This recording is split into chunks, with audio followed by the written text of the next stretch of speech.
send it to 7197. Your views, our interviews on Spectrum, Radio 1 FM 90. Hello and welcome. This is Spectrum on Radio 1. I'm your host, Edmond Chizito. On Spectrum tonight, African governments react to the... What is the position of the Ugandan government that has for years maintained warm relations with Libya? Foreign Affairs, which is charged with articulating Uganda's foreign policy and also fostering its external relations, has today revealed its position on what is happening in Libya to Parliament. Uganda has been a true friend to the Libyan leader Colonel Muammar Gaddafi, who is now under siege as his 42-year grip on power continues to get eroded by the rebels who began as peaceful demonstrators 6 months ago. Foreign Affairs Minister Sam Kutesa informed the Foreign Affairs Committee of Parliament that Uganda is still upholding the African Union position, which insisted on dialogue, a transitional government and democracy in Libya. He indicated, that's Hon Reagan Okumu, that much as Uganda knew that Gaddafi was not a democrat, Uganda does not believe that foreigners, that is in reference to NATO and Western powers, have a right to cause regime change in Africa. Honorable Kutesa further indicated that Uganda will echo the same position in a series of planned African Union meetings on Libya that commence on Friday this week in Addis Ababa as the continent seeks a solution to the fighting in Libya. He again indicated that Uganda has not yet received any formal request from Governor Gaddafi seeking asylum in Uganda, adding that Uganda is also not aware of the current situation since there has not been any direct contact with him. The minister also briefed the committee about the state of Ugandans living and working in Libya, indicating that most of them have been evacuated, although he explained that those who insisted on staying behind might be caught up in the fighting. So tonight we continue to analyze the situation in Libya, specifically focusing on the position taken by Uganda. Our guests tonight, Hon Reagan Okumu, Aswa County Mp, former Shadow Minister of Foreign Affairs. You're most welcome, Honorable. Thank you. We also expect to be joined by, Mr. Eric Mbabazi Araali. He's the person referred to us by the Minister of State for Foreign Affairs, Honorable Hon Reagan Okumu. We're expecting Mr. Eric Mbabazi Araali to join us to give the other side. First, though, before we go into this discussion, let us hear what Honorable Sam Kutesa said in Parliament today.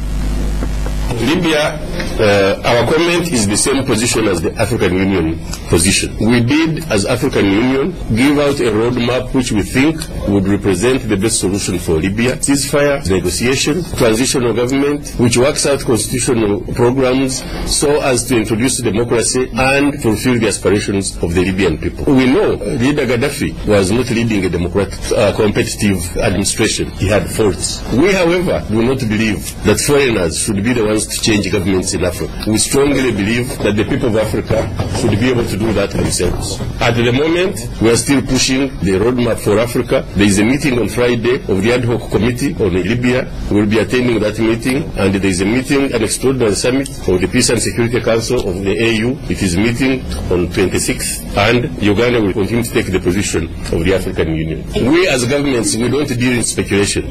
No request has been made to us. What can I finish? As a friend, how? I just want to say, I say, my friend, come and I give you some tea or what? We work structurally. We have received no request for transit or even asylum. So the only thing we have heard that Leader Gaddafi has said is he's got 3 plans. Plan A, to fight and die in Libya. Plan B, to fight and die in Libya. Plan C, to fight and die in Libya. Now where do you get your request? We evacuated all our staff from Libya. Kenya Airways organized that all East Africans who were stuck in Libya airlifted them free of charge and brought them to Uganda, except 3 who were left there as skeleton staff. There were also Ugandans who were studying in Libya, and we worked with International Organization for Migration, the Ministry of Education, and we asked every student that wanted to be evacuated, and they were evacuated, except those who didn't want to come, and some of them stayed. As we stand now, all our people in the mission are in Tunisia for their safety. Honorable Okumu, what's your view of the events looking at the backdrop of other things I just said? First of all, let me just make a general remark. One is that the situation in Libya is over. the rebels, is a matter of hours, they will establish their administration, I mean the Transitional National Council.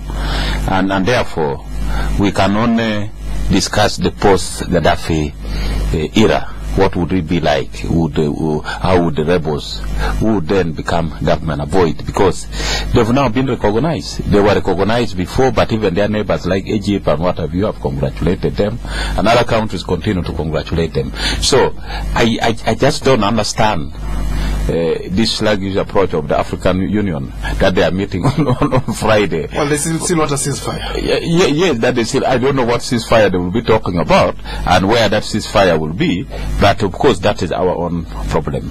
Two, I think Uganda's position also is fused with uncertainty of responding to the situation, because you know that President Gaddafi had been very close to Uganda for a long time. During Amin's time, he had an interest here, and then he supplied the NRA rebels with support and arms and all that kind of thing. And of course, under normal circumstance, you know, once somebody has been very close friend of yours, you know, and is falling, is in crisis and whatever, it is extremely difficult to even make comments and say, you know, things are like this. And that is why I think our people should appreciate when government comes and says, you know, we are taking the African Union position. Egypt is just a member of the African Union and whatever, but they have clearly come out and congratulate. Tunisia has come out, you know, and made very strong statements, and other countries. So I think that Uganda's position in very clear terms, in future government should be a little bit ahead and really analyze the situation and be able to take a firm stand, whether to a friend or an enemy.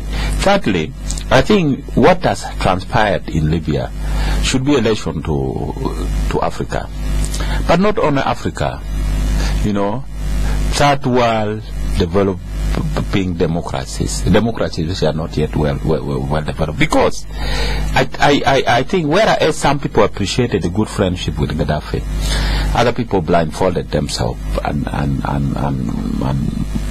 were not seeing the wrongs the regime committed on the people of India, of Libya, until when the people themselves, you see, I would not imagine the propaganda that was going on when Gaddafi would organize those night demonstrations, yes, of people in Libya, or in Tripoli in particular, saying we are going to die with our leader and what have you. I could not imagine what I saw the last two days, yes, how people were emerging out, you know, really in strong support of the rebels. That indicates that the people had really been suppressed. So this should really be a lesson to dictators across Africa, more in particular, because you know, you might think you are doing things right, you know, and you don't want to listen to any dissenting opinion. I think this is very unfortunate, and I think we would see many more dictators falling, because when you look at the trend of struggle in Africa,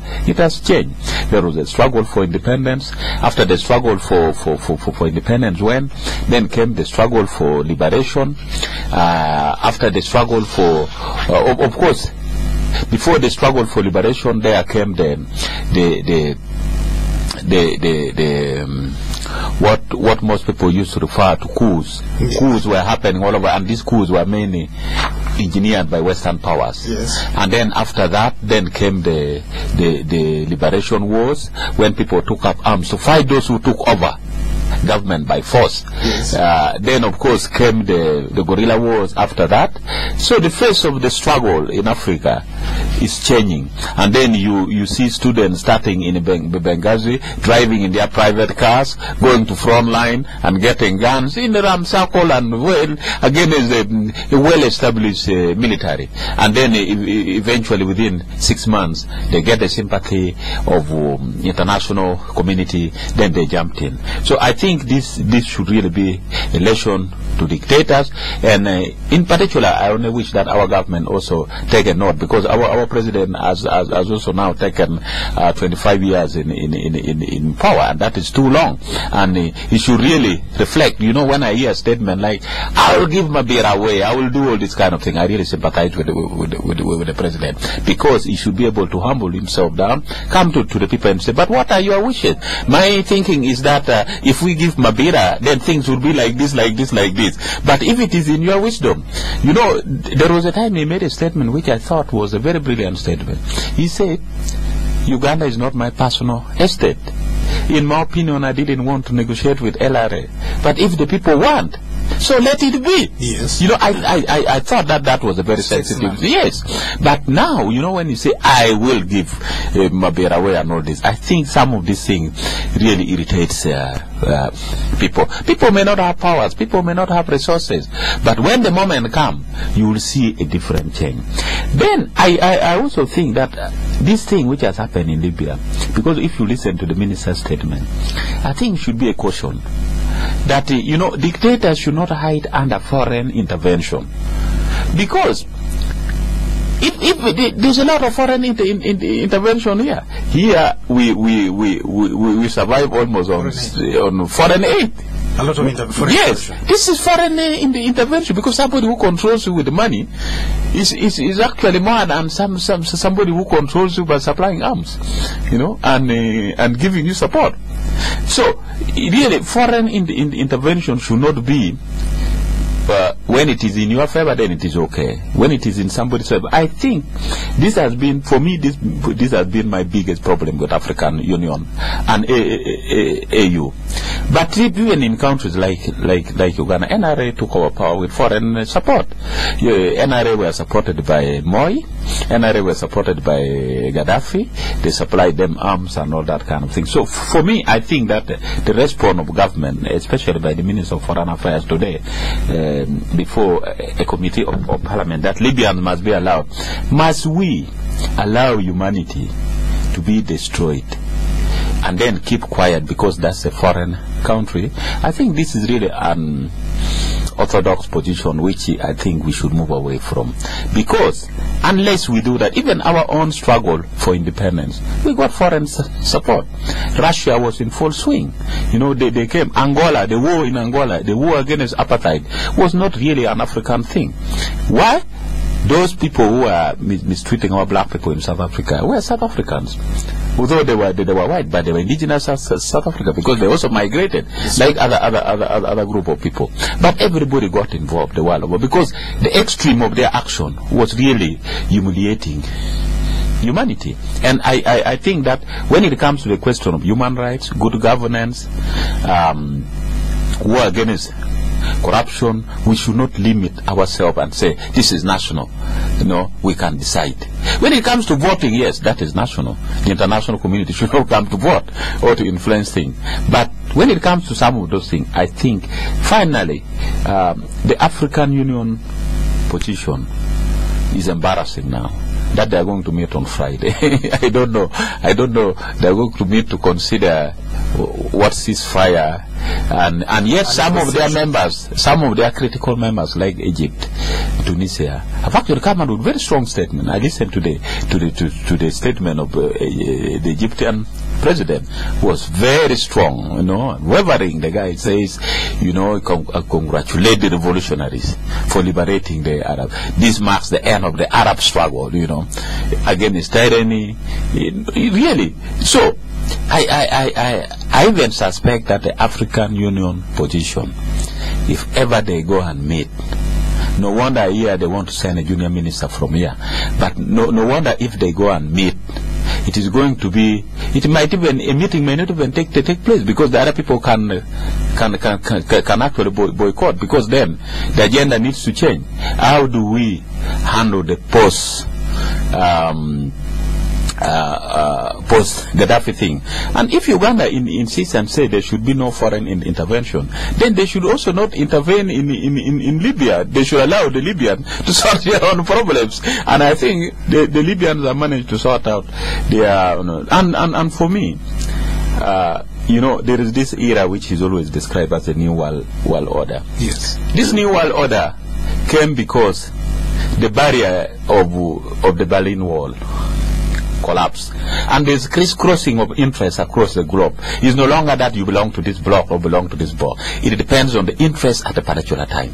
If the interest is ABCD, then you agree, and I think that is how the UN is operating. Otherwise, I think on behalf of the opposition, on behalf of myself, on behalf of my constituent, we congratulate the revolutionary fighters of Libya, and we wish them well. We only hope that they will not repeat the same mistakes that Gaddafi had, because Gaddafi also swept him through a very popular revolution, took over power, did quite tremendously a lot of things, but power entered his head to the extent that he actually thought he owned Libya, and he thought that the affairs of Libya belongs to his family, and he had even reached a stage where he found that Libya was not enough, you know. So he started his intervention in Africa, supporting rebel groups in Africa, but eventually again he ended up creating rifts when he now wanted the African Union, you know, the United States of Africa, and he wanted to be the first president, you know, and that of course couldn't work, so he resorted to cultural leaders. He started mobilizing African cultural leaders, really, to get all these things, and that is how power corrupts. So I hope that the good wisdom that made these people struggle. You know, yesterday when I saw on TV the rebels sweeping into Tripoli, and people turning up in big numbers. To be honest with you, I wept in my sitting room. Because I felt it, that the people had actually had enough, you know, and the limit had God never banned on them. The time had come for them to rejoice. And I think my motion of weeping was in recognition of their success as well. So we congratulate them, and we hope that they will make Africa different. Listeners, this is Spectrum on radio, and tonight on Spectrum, African governments react to the situation in Libya. What is the position of the Ugandan government that has for years maintained warm relations with Libya? Our guest tonight, Hon Reagan Okumu, Member of Parliament for Aswa County, former Shadow Minister for Foreign Affairs from the government. We expect to be joined by Mr. Eric Mbabazi Araali. He was sent to us from the Ministry of Foreign Affairs. We are still waiting for him to arrive and join this discussion. You two will be able to contribute to this discussion after the break. When we come back, I'll read out the telephone numbers. Honorable Okumu, let's look at the implications for Africa. There was a time when it was thought that the Arab Spring had hit a brick wall. First of all, it started in Tunisia. It ended very swiftly. It went to Egypt. It also ended very quickly. Libya, it lasted 6 months, and it seemed to have put a stop to other insurrections that could have arisen. What do you think is going to happen now that we have had the rebels are inside the compound of Mr. Gaddafi this evening?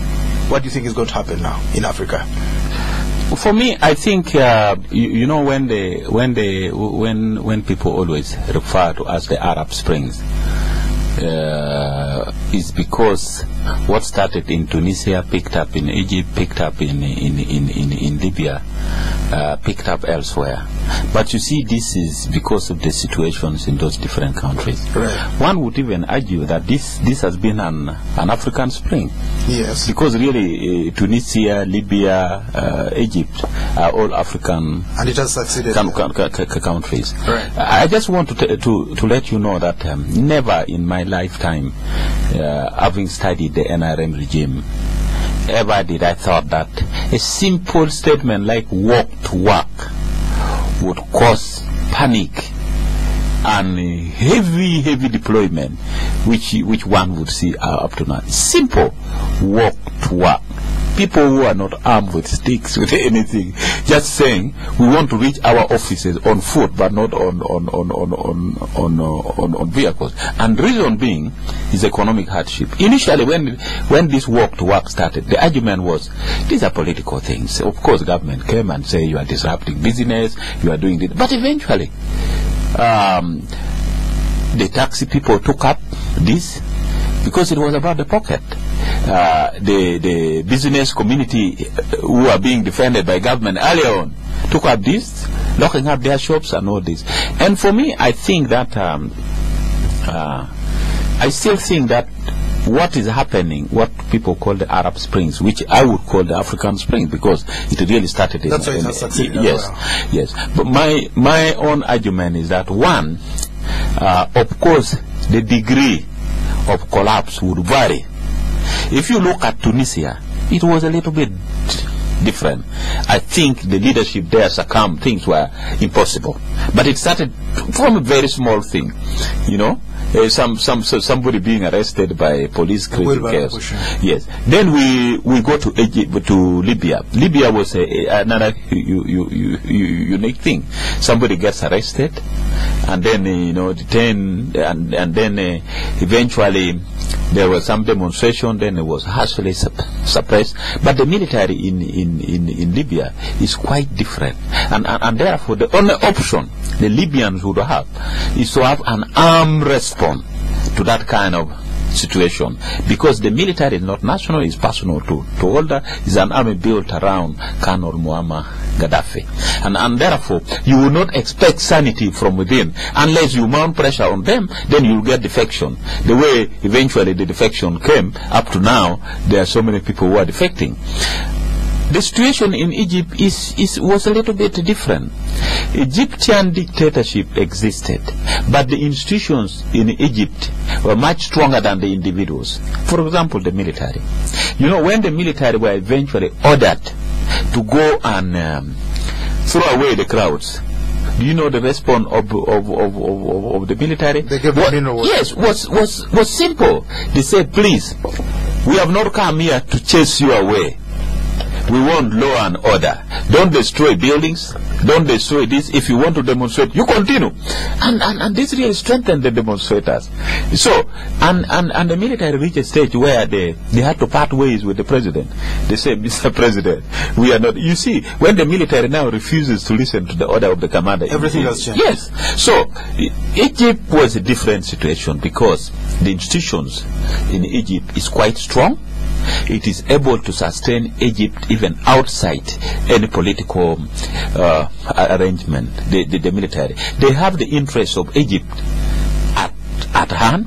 The military has been long-standing in defending Egypt's military foreign policy in that region, especially against the interests of the Arabs and the Israelites. Yes. So the military is such an instrumental... They have an ideology. Yes, with a very strong ideology on that, and therefore there's no way you can manipulate. So people should not expect that the response in all these other places will be the same, because it will depend on the nature of the establishment, the character of the institutions available in place, and how the government responds. The only uniform thing is that any sensible leader must always sense this thing early enough and negotiate and talk out and go on and accept reforms to improve, restructure, and allow criticism. That is the only way clever regimes can be able to avoid some of these things. You look in Syria,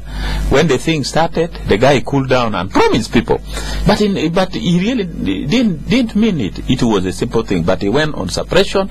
But now the situation in Syria is getting out of hand, and that is how the international community would get sympathy. And I can tell you, if walk to work was to continue up to now, and I believe it's going to continue unless things change, there's going to be a lot of challenge, especially to the government. How do you respond to Reagan, who is just walking? Are you going to beat him up, take him to court? That is I've not destroyed any government property, I've not done anything, but you are hitting at me, you are beating me. You will actually be mobilizing support for me from the masses and the international community. Right. So how each government will respond will matter in this, but I can tell you this is going to strengthen aggrieved citizens to express their interest. But again, it is incumbent upon government to respond principally really on the basis of taking into consideration the human rights and the concerns that are being raised, and then be able to move. Any government which does that will not be overthrown. I can tell you, would remain a stronger government, would be respected. Even in a free, fair, democratic election, they can even be re-elected. But in the absence of this, it's a bit difficult. You expect a lot more problems across Africa. And of course, there's a time when you cross the Rubicon, when it's too late. Libya's Gaddafi offered $24 billion in housing when he heard about what was happening in Egypt and Tunisia, but it had come too late. 42 years in power, people had enough. This is Spectrum on Radio 1 tonight. African governments reacting to the situation in Libya with swiftness. On Friday, they have a meeting, and there's going to be a focus meeting after that to discuss the situation in Egypt. It's an urgent meeting, that's why they've called it for Friday, and today is Tuesday.